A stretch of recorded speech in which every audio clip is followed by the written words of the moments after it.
देश की आज जो करंट सिचुएशन है, इसको अगर बदलना है, इसको अगर संभालना है, तो बहन जी से बड़ा इस देश में चेहरा नहीं है। और ये बात तो अब विरोधी पार्टियां खुद बोल रही है। हमको कहीं न कहीं इस पूरे बहुजन विचारधारा में चंद्रशेखर आजाद दिखते हैं, बहुजन समाज पार्टी के अंदर में आकाश आनंद दिखते हैं। कौन होगा आने वाले समय में युवा का सही नेतृत्व? तो फिर जो लोग मॉब दिखा रहे हैं वो 2-4 सीटें लाके दिखाएं, तो हम मानेंगे कि हाँ उनके पास कुछ है करके। सीधा चैलेंज, क्योंकि हो सकता है कि ये जो मॉब दिखाया जा रहा है या अधिकारी को तौर पे जो उनकी छुट्टियाँ मिलती है, तो उनको डायरेक्ट समाज में जाके, ना कि सिर्फ स्टेज पे भाषण देते हुए, समाज में जाके अगर वो डायरेक्ट समाज के छात्रों के साथ मिलते, जैसे हॉस्टल्स हो गया, जैसे समाज कल्याण अधिकारी हो गया, समझो कि उनके अंडरटेकिंग में पूरे नागपुर के हॉस्टल आते हैं। जो इस देश में सरकारें आई है, उन्होंने युवाओं का कभी भी समाधान नहीं किया है। वो आदिवासी विकास का ऑफिस हुआ, या जो कि अपने ही अधिकारी रहते हैं, अम्बेडकर राइट अधिकारी रहते हैं, वो 2-2 घंटे बिठाते हैं। सामाजिक परिवर्तन ये महापुरुषों का आंदोलन था। उस परिवर्तन को पूरा करने के लिए, जल्द से जल्द करने के लिए हमको राजनीतिक परिवर्तन करना है। बाबा साहब ने जो बताया था, सबसे बड़ी जिम्मेदारी दी थी अधिकारियों के ऊपर, कि ये अधिकारी जैसे ही जैसे समय मिलता है तो वो डायरेक्ट कम्युनिटी में जाएगा। मैं क्यों बोल रहा हूँ आपको, ये मेरी जिम्मेदारी नहीं है, लेकिन मैं ये चाहता हूँ, मेरी जिम्मेदारी मैं क्यों समझता हूँ, क्योंकि मैंने समाज से पढ़ाई की, समाज से शिक्षा ली है। समाज कल्याण का जो पैसा मुझ पे लगा वो समाज का पैसा है। इस बाबा साहब ने भी ये बात माने थे कि हमारे समाज का नेतृत्व युवाओं ने करना चाहिए। और अगर शिक्षित वर्ग अगर ये बात बोलेगा कि राजनीति में नहीं जाना चाहिए, तो क्या बाबा साहब ने गलत बोला था कि राजनीति ये मास्टर की है करके? गवर्नमेंट सेक्टर में काफ़ी कम रहा है। अभी गवर्नमेंट भर्ती हो ही नहीं रहा है। सभी जो भर्तियां है वो अभी 11 साल के बॉन्ड पे होती है, और उसमें आरक्षण नहीं है, जो चूँकि देना चाहिए। यूपी में बहुजन समाज पार्टी की सरकार थी, तो प्राइवेट में भी रिजर्वेशन बहन जी ने देकर दिखाया था। क्यों संभव हो पाया? आप संविधान में 9वीं अनुसूची लगाकर हर स्टेट चाहे तो अपने यहाँ पर वो प्राइवेट में रिजर्वेशन दे सकता है। विश्व रत्न बोधिसत्व परम पूज्य डॉक्टर बाबा साहब अम्बेडकर, ये नाम बखूबी आप जानते होंगे। 132वीं जयंती बाबा साहब की पूरा भारत और दुनिया मनाने वाला है। और बाबा साहब भी लगातार ये बात कहते हैं अपने भाषणों के अंदर में कि आप मेरी जय जयकार करने से अच्छा मेरे सोच के हिसाब से जो काम है उसको पूरा करने के लिए जान की बाजी लगा दो। और ये बात बाबा साहब ने खास तौर पर तमाम उन युवाओं से की थी जिस समाज से वो आते हैं। और इसी के साथ साथ बाबा साहब के इस विचारधारा को, मिशन मूवमेंट को मंजिले मुकाम तक पहुंचाने के लिए लगातार बाबा साहब का काम रहा। और वो चाहते थे कि आने वाला जो पीढ़ी है, ये पीढ़ी बाबा साहब के अधूरे सपने को पूरा करने के लिए काम लगातार करते रहे। इसी के लिए हम तमाम उन युवाओं से अब जानने की कोशिश करेंगे किस प्रकार बाबा साहब के आंदोलन को सामाजिक और राजनीतिक तौर पर होना चाहिए। वर्तमान स्थिति के अंदर में बाबा साहब की जो विचारधारा है, उनका आंदोलन कहाँ तक पहुँच चुका है, क्या बाबा साहब का आंदोलन आने वाले भविष्य में सफल हो पाएगा या फिर नहीं हो पाएगा, ऐसी तमाम बड़े सवालों के साथ साथ में हमारे साथ अभी मौजूद है सामाजिक और राजनीतिक तौर पर जो लगातार समाज के अंदर में, बहुजन समाज के अंदर में फुले शाह बाबा साहब की विचारधारा का काम करते रहे। ऐसे तमाम युवा से अभी हम सीधा बातचीत करने वाले हैं। संविधान चौक नागपुर में हम लोग इस वक्त मौजूद है। जानेंगे, पूछेंगे क्या सोच रखते हैं, क्या इनकी मंशा है और किस तरीके समाज के अंदर में काम कर रहे हैं। क्या नाम है सर, कहाँ से बताइए? मेरा नाम प्रवीण भिमटे है और मैं चंद्रपुर चिमूर से हूँ। अच्छा, किस प्रकार का काम कर रहे हैं समाज के अंदर में, क्या क्या हो रहा है? अम्बेडकराइट आप है या नहीं, कि किस तरीके से आप सोशल तरीके से काम कर रहे हैं, बताइए। फिलहाल तो मैं छात्र ही हूँ, पढ़ाई कर रहा हूँ, लेकिन समाज में जो युवा है उनको दिशा भी देने का काम कर रहा हूँ। किस प्रकार की दिशा दे रहे हैं? जैसे कि समाज, मैं खुद एक छात्रावास का छात्र रहा हूँ 10 साल में नागपुर में, और अमरावती में भी रहा हूँ। तो मैं छात्रों की समस्या ये अच्छे से जानता हूँ, चूँकि छात्रों को बहुत कुछ चीज़ें पता नहीं रहती है कि हॉस्टल का है, छात्रावास कहाँ है। तो ऐसी जो समस्या ही है, जो गवर्नमेंट स्कीम है उस पर मैं काम करता हूँ। मैं एक्टिविस्ट के तौर पे काम करता हूँ। जैसे डॉक्टर बाबा साहब अम्बेडकर स्वाधार योजना हो गई, पंडित दीनदयाल उपाध्याय स्वयं योजना हो गई, जिन लोगों को छात्रावास नहीं मिल पाते, यानी गवर्नमेंट हॉस्टल नहीं मिल पाते, उनके लिए पैसे के तौर पे जो गवर्नमेंट है वो ये देती है, हाँ, योजनाएं देती है। तो उस पर मैं काम करता हूँ जी। अभी और एक हमारे साथ में साथी मौजूद है। क्या नाम है, कहाँ से है, क्या काम करते, बताइए। मेरा नाम अमित सिंह है और मैं बहुजन समाज पार्टी में नागपुर जिला उपाध्यक्ष हूँ इस समय पे, और मैं full timer Bahujan Samaj party में काम करता हूँ। साथ ही एक युवा होने के नाते मैं पॉलिटिक्स में पहले से ही इंटरेस्ट था, इसलिए मैं पॉलिटिक्स में ही हूँ। हमारे साथ में जो साथी मौजूद है मैं उनसे जानना चाहूँगा कि जब सामाजिक तौर पर हम देखते हैं तो बाबा साहब का जो मंशा है या फिर बाबा साहब जिस प्रकार से चाहते थे कि सामाजिक आंदोलन कितना आवश्यक है, क्या लगता है आप छात्रावास के माध्यम से विद्यार्थियों को मदद कर रहे हैं, क्या लगता है शिक्षा क्यों ज़्यादा महत्वपूर्ण हो जाती है? आज तो वर्तमान स्थिति में पैसा, शिक्षा ये सभी एक जैसी हो चुकी है, ऐसे में इन योजनाओं का क्या सही में लाभ हो पाता है, मिल पा रहा है? योजनाओं का लाभ मिल पा रहा है। गवर्नमेंट की बहुत सी स्कीम है जो गवर्नमेंट दे रही है, लेकिन छात्रों में बहुत अज्ञान है। और जो काम एक्चुअली समाज कल्याण विभाग है, जो अधिकारियों को करना था, वो उन्होंने नहीं किया है। समाज में समाज कल्याण में बहुत सी योजना है जो मैं पढ़ता हूँ। स्वाधार है, स्वयं है, शाहू महाराज मैट्रिक शिष्यवृत्ति है, फॉरेन शिष्यवृत्ति है। चूँकि ग्रामीण भाग के ग्रामीण क्षेत्र में वो योजना गई ही नहीं है, जो कि समाज कल्याण को वो योजना ग्रामीण क्षेत्र में भेजनी चाहिए थी। या एक ऑफिसर के तौर पे या अधिकारी के तौर पे जो उनकी छुट्टियाँ मिलती है, तो उनको डायरेक्ट समाज में जाके, ना कि सिर्फ स्टेज पे भाषण देते हुए, समाज में जाके अगर वो डायरेक्ट समाज के छात्रों के साथ मिलते, जैसे हॉस्टल्स हो गया, जैसे समाज कल्याण अधिकारी हो गया, समझो कि उनके अंडरटेकिंग में पूरे नागपुर के हॉस्टल आते हैं। नहीं, आप थोड़ा गंभीर यहाँ पर कहीं ना कहीं आरोप लगा रहे हैं उन कर्मचारियों पे जो बाबा साहब को कहीं ना कहीं बाबा साहब का कहना था कि समाज के अंदर में जो कर्मचारी है वो समाज में जाएगा, उसके जो दिशाभूल समाज है उसको दिशा देने का काम करेगा, जो साधनहीन समाज है उसको साधन निर्माण करने का काम करेगा, वो नहीं कर रहा है, ऐसा मानना आप? बिल्कुल बिल्कुल, ये मैं बहुत ही विश्वास से कह रहा हूँ कि जो अधिकारी वर्ग है वो सिर्फ अभी स्टेज पे भाषण देने के समय ही नज़र आता है। और ये मैं पूरे विश्वास से इसलिए कह रहा हूँ कि मैं खुद 10 साल से सामाजिक संगठनों में काम कर रहा हूँ। मेरा नागपुर के बहुत से संगठन है, विद्यार्थी संगठन है जिससे ताल्लुकात है।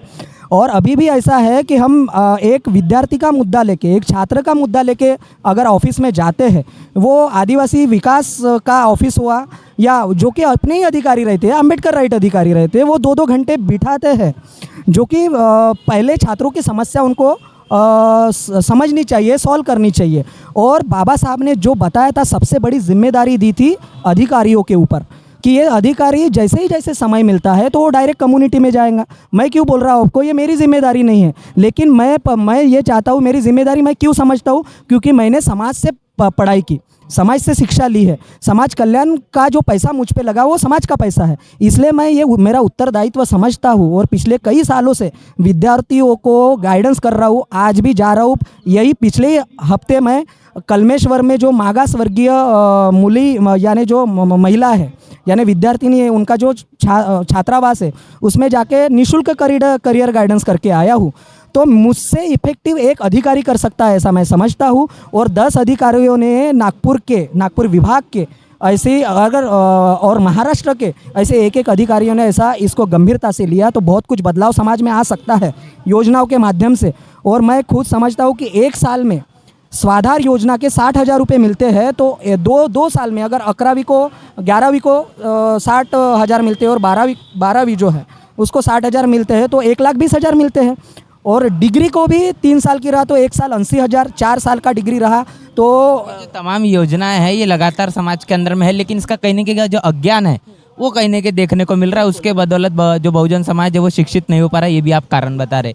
राजनीतिक तौर पर जैसे आपने बताया बहुजन समाज पार्टी से ताल्लुकात रखते हैं, लगातार बहुजन समाज पार्टी को लेकर सवाल उठाए जाते हैं, युवा कहीं ना कहीं अभी बहुजन समाज पार्टी से दरकिनार होते हुए देखने को मिलता है, क्या बताएंगे इसको लेकर? एक्चुअली हमारे समाज में जो आज की परिस्थिति है, आज हमको ऐसा लगता है कि युवा दरकिनार है, पर ऐसा नहीं है। जिस तरीके से आप देख रहे हैं कि मैं भी एक युवा हूँ और मैं पार्टी में फुल टाइमर वर्क करता हूँ। आज इस देश में जो हालात है, जो इस देश में सरकारें आई है, उन्होंने युवाओं का कभी भी समाधान नहीं किया है। और क्योंकि ये जो बात है ना, इसके लिए मैं ये समझता हूँ कि समाज में जो पेबैक टू सोसाइटी की बात बाबा साहब ने की थी, समाज के जो अधिकारी वर्ग होता है, जो समाज में शिक्षित वर्ग होता है, उसकी जिम्मेदारी होती है कि वो समाज में जाए और अपने समाज के युवाओं को इस मूवमेंट के बारे में बताए।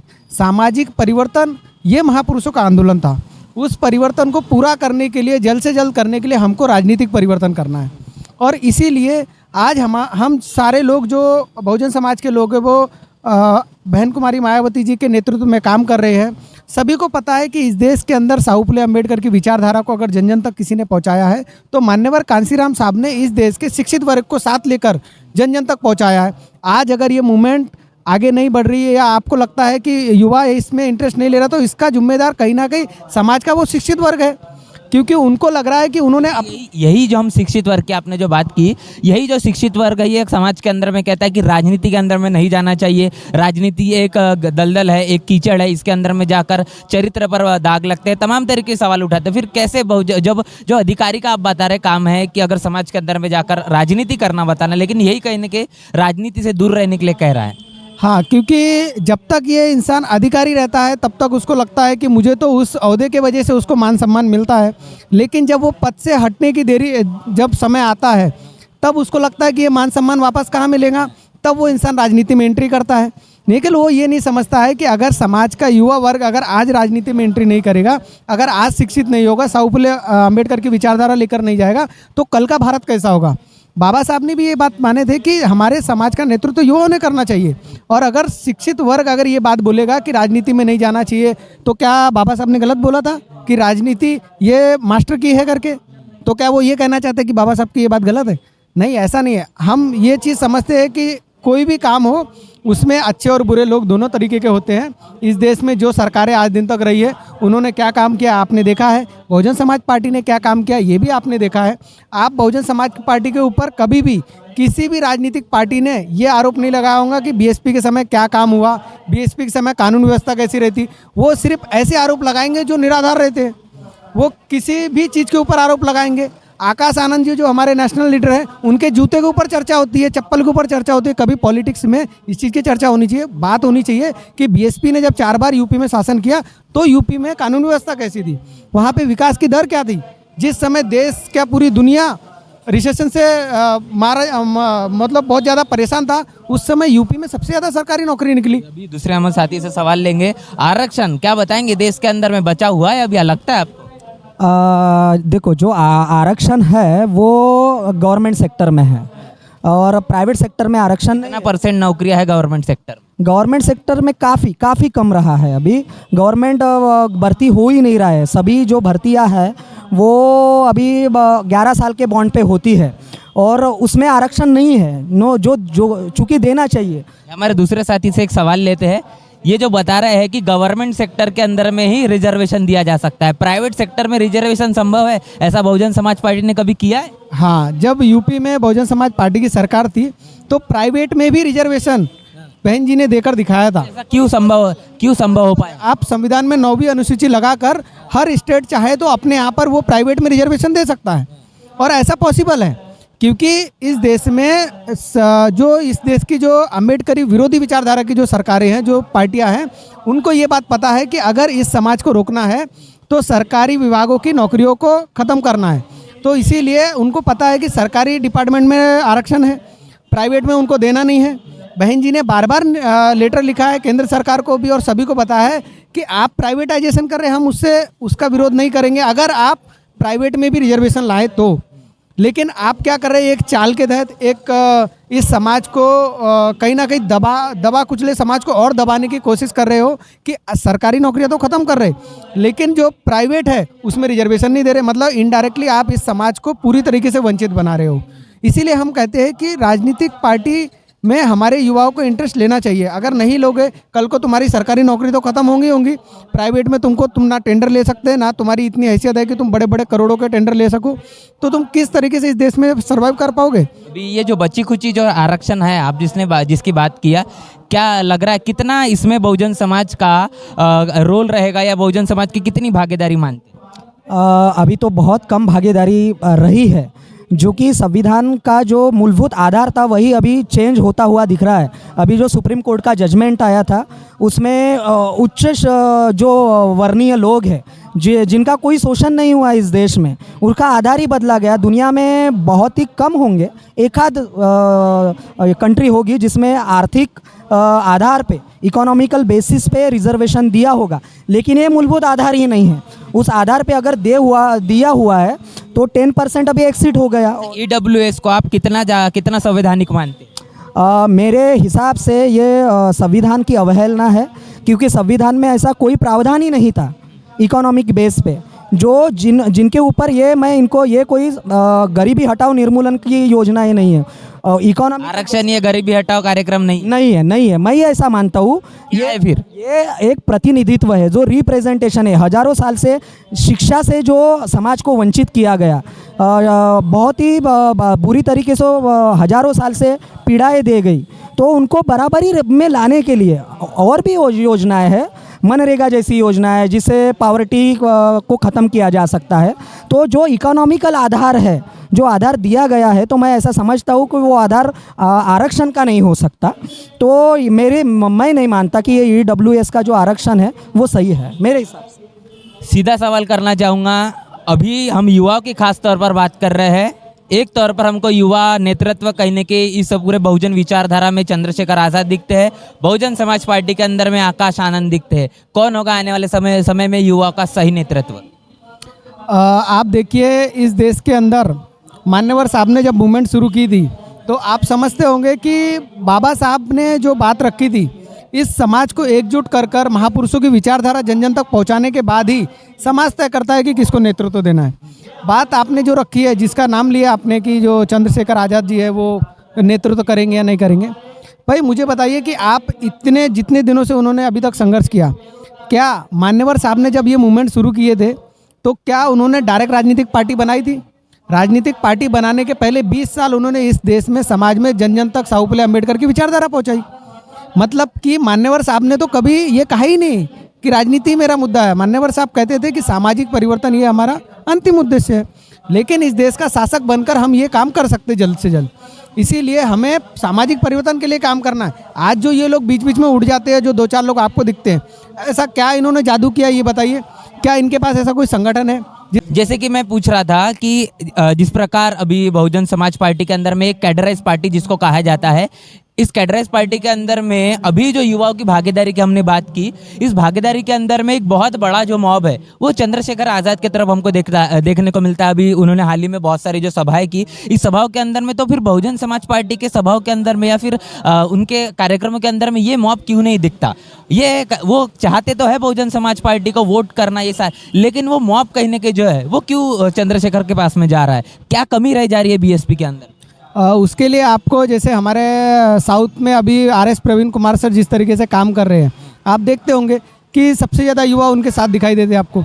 ये क्या होता है कि नेशनल लेवल पे हमारे साथ माननीय आकाश आनंद जी जो नेशनल कोऑर्डिनेटर बने हैं, तो बहन जी का सीधा सीधा आदेश है कि पूरे देश में बहुजन समाज पार्टी में 50% आपको युवाओं को भागीदारी देना है। इसके लिए बहुजन समाज पार्टी के हर पदाधिकारी के ऊपर पूरी जिम्मेदारी दी गई कि आपको 50% युवाओं को लाना है। ये काम करने के लिए माननीय आकाश आनंद जी, ये पूरे राष्ट्रीय लेवल पे आप देख रहे हैं उनकी सभाएं होती है और ये काम चलता है। लेकिन ये जो अफवाह फैलाई जाती है कि बीएसपी में ये मॉब नहीं दिख रहा है, ऐसा नहीं दिख रहा, अगर ऐसा है तो फिर जो लोग मॉब दिखा रहे हैं वो 2-4 सीटें लाके दिखाएं तो हम मानेंगे कि हाँ उनके पास कुछ है करके। सीधा चैलेंज, क्योंकि हो सकता है कि ये जो मॉब दिखाया जा रहा है, क्योंकि क्या इसके पहले मान्यवर साहब ने जब काम किए, क्या उनको तकलीफें नहीं है? आपका ये कहना है कि चंद्रशेखर का जो मॉब दिखता है ये वोटों के अंदर में तब्दील करके दिखाए? क्योंकि ये जो मॉब दिखाना है, आप मुझे बताइए, इस देश के अंदर सबसे तेजी से राष्ट्रीय पार्टी बनने का तमगा बहुजन समाज पार्टी के पास है। तो इसके पहले कई पार्टियां बनी, इसके पहले कई अम्बेडकर पार्टियां बनी, लेकिन क्या कोई पार्टी नेशनल पार्टी बनी? आज दिन तक इस देश के अंदर आप देखिए, देश की तीसरी सबसे बड़ी पार्टी बहुजन समाज पार्टी बनी। तो क्यों बनी होगी? क्योंकि इसके अंदर विचारधारा की एक पकड़ है, कैडर पकड़ है हमारे पास, एक कैडर का, जिसके पास है कैडर उसको किसी का नहीं है डर।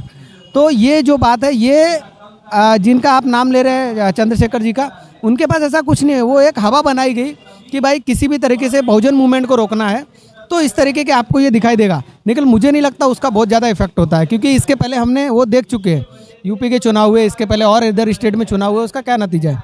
बहुजन समाज पार्टी है, कैडर पार्टी है। और आज आप बोल सकते हैं ये बात कि बहुजन समाज पार्टी का क्या रिजल्ट आया क्या नहीं आया, इसके ऊपर मैं आपको बताना चाहूँ कि मान्यवर साहब कहते थे कि हमें इस देश के अंदर मजबूत नहीं मजबूर सरकार चाहिए।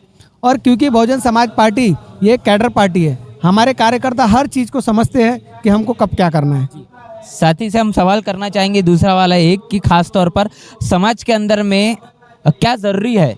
समाज को तैयार करना, समाज के अंदर में जाकर प्रबोधन करना, शिक्षा को लेकर लगातार विद्यार्थियों को जागृत करना। अगर शिक्षा से अगर वंचित बहुजन समाज रह जाता है तो क्या नुकसान है उसका?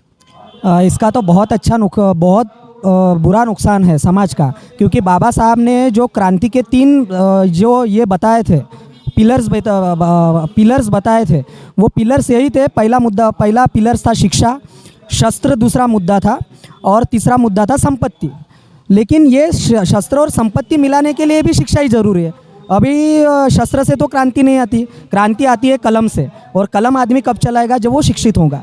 तो मेरा कहना है कि जो बेसिक काम होना चाहिए समाज में, अभी जैसे मैं शहर में हूँ, सिटी में हूँ, तो मैं अच्छी शिक्षा ले पा रहा हूँ। लेकिन जो ग्रामीण छात्र में है, जहाँ पे हमें काम करने की ज़रूरत है, तो हम जैसे युवाओं को या समाज के अधिकारियों को ग्रामीण क्षेत्र में पहले वर्ग से ही उनको वैसे ही पढ़ाना है। अभी इंग्लिश और मैथमेटिक्स का बहुत अध्ययन है हमारे क्षेत्र में, गढ़चिरौली, चंद्रपुर, वर्धा, ऐसे बच्चे इसी वजह से पीछे रहते कि उसका मैथ और इंग्लिश अच्छा नहीं है और अच्छा परफॉर्मेंस नहीं देते। अभी भी डर है, इंग्लिश को लेके बड़ा डर है। बिल्कुल, समाज में बहुत बड़ा डर है, और वो हमें प्रॉपर जो इंटरनेशनल लेवल का नॉलेज है, जो वास्ट नॉलेज है, जो इंग्लिश में ही हम प्राप्त कर सकते हैं, वो नहीं कर पा रहे हैं। बाबा साहब जो कहते थे बार बार कि ये शिक्षा ये शेरनी का दूध है, तो ये जो शिक्षा ये शेरनी का दूध है, तो हम जब बाबा साहब का लिटरेचर पढ़ते हैं तो बाबा साहब ये कहते हैं कि अंग्रेजी शिक्षा ये शेरनी का दूध है। इस बात को कितना सही मानते हैं? बिल्कुल सही मानता हूँ। मैं ये समझता हूँ कि बाबा साहब अगर फॉरेन में नहीं पढ़े होते, तब के जो नामांकित जो यूनिवर्सिटीज़ है उसमें नहीं पढ़े होते, लंदन में नहीं पढ़े होते, जर्मनी के बॉर्न विद्यापीठ में नहीं गए होते, कोलंबिया में नहीं पढ़े रहे होते, तो बाबा साहब ना होते सर। तो बाबा साहब ने जो रास्ता दिखाया है, वो रास्ते पे अपने को चलना है। आगे चल के जो हमारा अधिकारी वर्ग है, जिनके बच्चे अभी फॉरेन में शिक्षा ले रहे हैं, क्योंकि हम इतने साल से मूवमेंट में काम कर रहे हैं, तो अधिकारी जो वर्ग है उनका बच्चा कभी अधिकारी के साथ जो आता समाज में उद्बोधन करता है, उनके साथ में बहुत कम दिखता है। किसी 1-2 अधिकारी होंगे, कुछ अधिकारी अच्छे होंगे जो काम करते हैं, उनके बच्चे भी दिखते होंगे, लेकिन बहुत सा ऐसा तबका है जो गरीब बच्चों को मूवमेंट में ला लेता है, लेकिन उसका कुछ होता नहीं, बाद में वो डिप्रेशन में चला जाता है। तो ये अधिकारियों को अभी ये युवा समझ चुके हैं, समाज के जो युवा है ये समझ चुके हैं कि अधिकारियों को भी अपने बच्चों को मूवमेंट में उतारना चाहिए, हाँ, या जो गरीब वंचित बच्चे हैं उनको नहीं लेके जाना चाहिए। ये मैं समझ रखता हूँ। तो अधिकारी ये काम करे पहले सर, ये मैं बहुत इस पे जोर देने की ज़रूरत है कि जो ग्रामीण क्षेत्र है, जो बहुत योजनाएं हैं, तो एक ड्राफ्ट बनाए ऐसा, हमारे जैसे 100 युवाओं को लगाए उस पर, हमें 5-10 हज़ार रुपये दे उस काम के लिए सर, हाँ, हमारा पेट भरने के लिए। अमित भाई से एक सवाल लेंगे। सवाल इस प्रकार का था, इनकी बातों से मैं जोड़ना चाहूँगा कि अधिकारियों जो वर्ग है वो अपने जो बच्चों को, जो उनके जो बच्चे हैं उनको मिशन मूवमेंट से नहीं जोड़ता, कहने के उससे दरकिनार रखता है। उसे कहने की ये मानना है कि समाज कार्य काम करने वाला जो विद्यार्थी है, जो युवा है, ये अपनी ज़िंदगी बर्बाद कर देता है। क्या लगता है आपको कि सही में बाबा साहब के मिशन मूवमेंट का काम करने के बाद में ज़िंदगी बर्बाद हो जाती है? आप भी तो full timer Bahujan Samaj party का काम कर रहे हैं, क्या आपको नहीं लगता आपकी ज़िंदगी बर्बाद हो रही है? जी, मैं इस बात को तो नहीं मानता कि ज़िंदगी बर्बाद हो रही है, लेकिन मान्यवर साहब कहते थे कि साहू फुले अम्बेडकर के इस विचारधारा को, इस आंदोलन को सफल बनाने के लिए बहुत से लोगों को बलि का बकरा बनने पड़ेगा। तो बहुत से लोगों को ये थोड़ा सा त्याग करने पड़ेगा। अच्छा, ये कुर्बानी हम ही क्यों दें? ये कुर्बानी देने के लिए बाबा साहब ने तो उस वर्ग को दिया था जिम्मेदारी जो शिक्षित है, क्योंकि जो आरक्षण से आपको जो रिप्रेजेंटेशन के कारण जो आपको फ़ायदा मिला, आरक्षण का जो मतलब है ना, मेन मुद्दा वो शायद हमको समझ में नहीं आया, या समाज के कुछ लोगों को समझ में नहीं आया। देखिए, जैसे कि आज आप महिलाओं को देखते कि उनको रिजर्वेशन मिला, लोग बोलते कि ये अपना जो आर्थिक आधार पर आरक्षण, ऐसा कोई फार्मूला नहीं होता, ऐसा कोई संवैधानिक दायरा नहीं है। आरक्षण का मेन मुद्दा ये है कि अगर एक पुलिस स्टेशन के अंदर सारे पुलिस वाले पुरुष अगर पुलिस वाले रहेंगे और किसी महिला के ऊपर अत्याचार हुआ, क्या उस महिला की हिम्मत होगी पुलिस स्टेशन में कंप्लेंट लिखाने की? इसीलिए उसको रिप्रेजेंटेशन बोला गया है कि महिला अगर वहाँ पर रहेगी उसको रिप्रेजेंटेशन दिया जाएगा। महिला जब वहाँ पे पुलिस रहेगी तो ये बाहर की महिला वो वहाँ जाके अपनी समस्या बता सकती है। तो ये जो समाज के लोग जो रिप्रेजेंटेशन के कारण नौकरी पर लगे हैं, वो समाज के अधिकारियों को ये बच्चा जो पीड़ित है वो बताना चाहता है कि मेरी ये समस्या है, आपको ये सुनना है, क्योंकि बाबा साहब ने इसलिए आपको ये नौकरी पे भेजा है।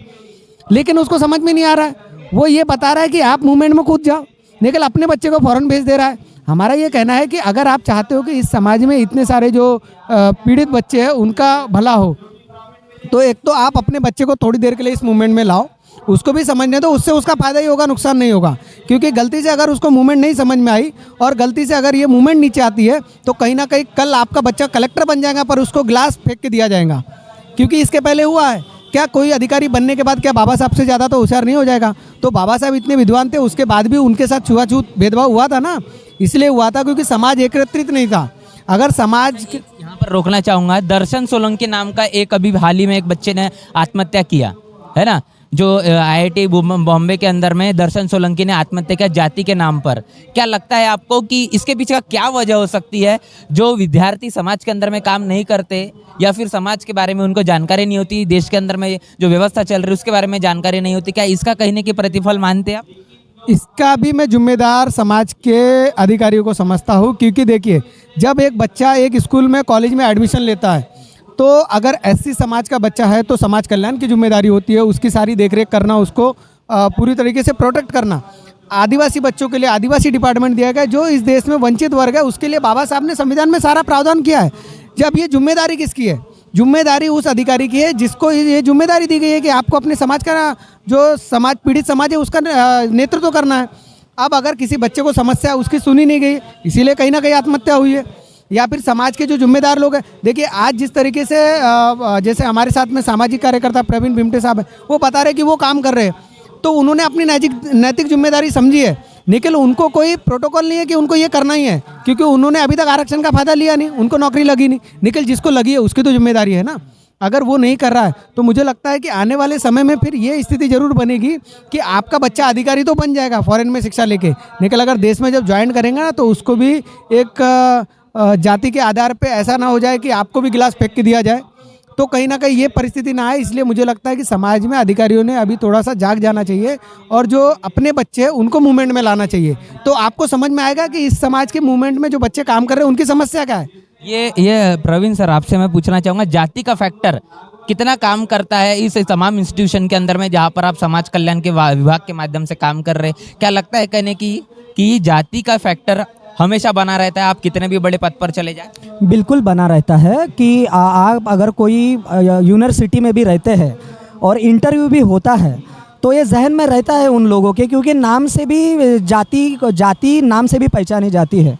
तो ऐसा नहीं रहता कि नहीं होता है, मैं ऐसा नहीं कहता कि सभी सर्विस में होता है, सभी सेक्टर में होता है, मैं ऐसा नहीं बोल रहा हूँ कि समाज कल्याण में ही होता है, लेकिन बहुत जगह होता भी है।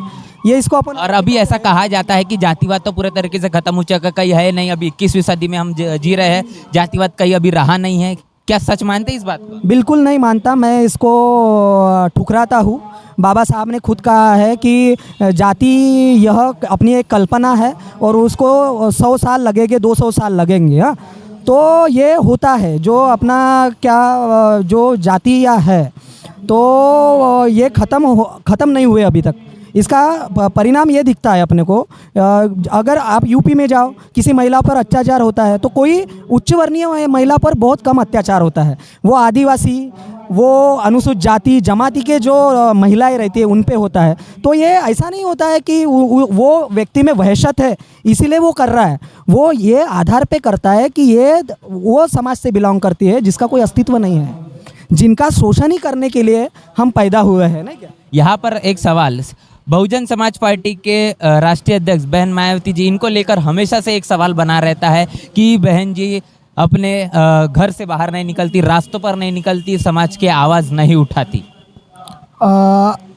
इस बारे में मैं आपको ये बताना चाहूँगा कि बहन जी का इस देश में राजनीतिक करियर आज के हिसाब में मैं देखूँ तो शायद मुझे लगता है कि सबसे ज़्यादा राजनीतिक एक्सपीरियंस अगर किसी के पास है तो वो बहन जी के पास है।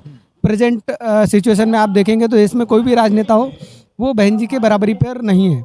और अगर आप ये सोचते हो कि बहन जी बाहर नहीं निकली तो क्या है, ऐसा लोगों को लगता है, पर बहन जी पूरे देश को चलाती है। पूरे देश में अलग अलग स्टेट के लिए अलग अलग कोऑर्डिनेटर्स लगाए जाते हैं, वो बहन जी को रिपोर्टिंग करते हैं।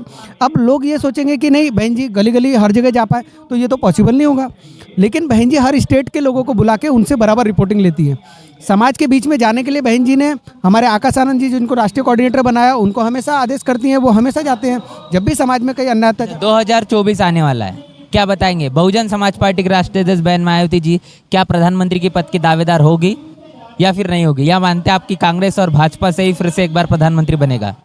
देखिए ये बात तो हमको बोलने की ज़रूरत ही नहीं है, क्योंकि अभी अभी आपने ओपी राजभर का एक बयान सुना होगा, जो बीजेपी के साथ मिलकर सरकार में अभी है। अभी थोड़ा सा उनका अनबन हुआ, वो बोल रहे हैं कि सारी देश की राजनीतिक पार्टियों ने एक होकर बहन जी को प्रधानमंत्री बनाना चाहिए। तो ये तो खुद विरोधी पार्टी वाले बोल रहे हैं, तो हमसे क्या मतलब, हमको तो ये बात पता ही है कि बहन जी का आज जो ओहदा है वो इस देश में, अगर इस देश की आज जो करंट सिचुएशन है इसको अगर बदलना है, इसको अगर संभालना है, तो बहन जी से बड़ा इस देश में चेहरा नहीं है।